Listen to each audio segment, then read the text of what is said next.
নমস্কাৰ স্বাগতম জনাইছো ডেইলি নিউজ আপডেট চেনেললৈকে। আমাৰ অসমত প্ৰকাশিত আজিৰ মুখ্য বাতৰিসমূহ আছিল এনেধৰণৰ। বিপদজনক, গুৱাহাটীত লকডাউন বৃদ্ধিৰ যোজা, পুনৰ বৃদ্ধি পাব গুৱাহাটীত লকডাউন। গুৱাহাটীৰ নাগৰিক সমাজে দুসপ্তাহলৈ মহানগৰীত লকডাউন বৃদ্ধিৰ আহ্বান জনাইছিল ৰাজ্যিক চৰকাৰক।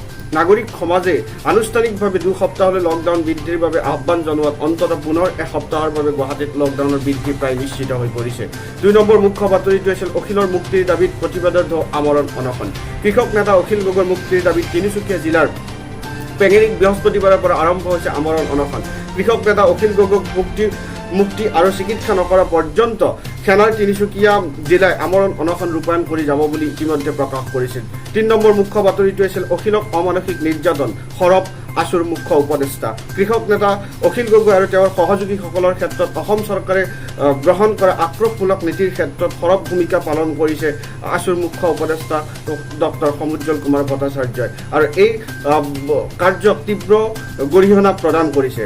৪ নম্বৰ মুখ্য বাতৰিটো আছিল গাড়ী দুৰ্ঘটনা পলায়নৰ চেষ্টা এনকাউণ্টাৰ বিকাশ খতম। উত্তৰ প্ৰদেশৰ কুখ্যাত গেংষ্টাৰ বিকাশ দুবেৰ জীৱনৰ অধ্যায় আজি অৰ্থাৎ শুকুৰবাৰে সমাপ্ত হয়। বৃহস্পতিবাৰে মধ্যপ্ৰদেশৰ উজ্জয়িনীৰ মহাকাল মন্দিৰত আৰক্ষীৰ জালত পৰিছিল বিকাশ দুবে।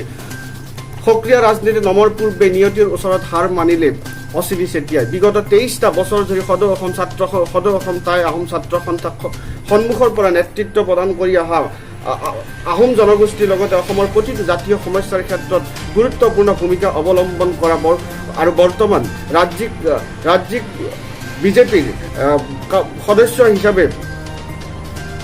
হিচাপে বৰ্তি থকা অশ্বিনী চেতিয়াৰ যোৱা নিশা গুৱাহাটীৰ হেল্থ চিটি নামৰ চিকিৎসালয়ত দেহাৱসান ঘটে। নেপালত নিষিদ্ধ ভাৰতীয় টিভি চেনেল চীনৰ প্ৰৰোচনাত পৰি বিগত কিছুদিন ধৰি শত্ৰুতামূলক আচৰণ কৰি থকা নেপালে বৃহস্পতিবাৰৰ পৰা দেশখনত চলি থকা সকলোবিলাক বেচৰকাৰী ভাৰতীয় টেলিভিছন চেনেলৰ সম্প্ৰচাৰ বন্ধ কৰি দিছে। ৭ নম্বৰ মুখ্য বাতৰিটো আছিলে ৰঞ্জন দৈমাৰী সহ ১৯ কাৰাবন্দী পজিটিভ। কেন্দ্ৰীয় কাৰাগাৰ কৰ্তৃপক্ষই গোপনে ৰখাৰ চেষ্টা চলালেও কেন্দ্ৰীয় কাৰাগাৰৰ ভিতৰত কৰোনাৰ গণসংক্ৰমণ আৰম্ভ হৈছে। আদালতৰ নিৰ্দেশত গুৱাহাটীত কেন্দ্ৰীয় কাৰাগাৰ বন্দীৰ চাপ পৰীক্ষা কৰাৰ পিছতে ভয়ংকৰ হাৰত কাৰাবন্দীৰ দেহত পজিটিভ ধৰা পৰিছে। খেলৰ পৃথিৱী ৩১ সংখ্যক জন্মদিনত ৩৫টা ৰোগীয়া শিশুলৈ গাভাস্কৰৰ বিশেষ সহায়। অষ্ট্ৰেলিয়াৰ প্ৰাক্তন অলৰাউণ্ডাৰ টম মুডীয়ে নিৰ্বাচন কৰা বিশ্বৰ শ্ৰেষ্ঠ ২০ একাদশৰ নেতৃত্বৰ দায়িত্ব প্ৰদান কৰিছে ৰোহিত শৰ্মাক। ১০ নম্বৰ মুখ্য বাতৰিটো হৈছে উইম্বলডন বাতিল, ইংলেণ্ড খেলুৱৈ পাব প্ৰাইজ মানি। কৰোনা ভাইৰাছৰ সংখ্যাৰ বাবে উইম্বলডন বাতিল হ'লেও আয়োজক অল ইংলেণ্ড ক্লাবে খেলুৱৈ প্ৰাইজ মানি হিচাপে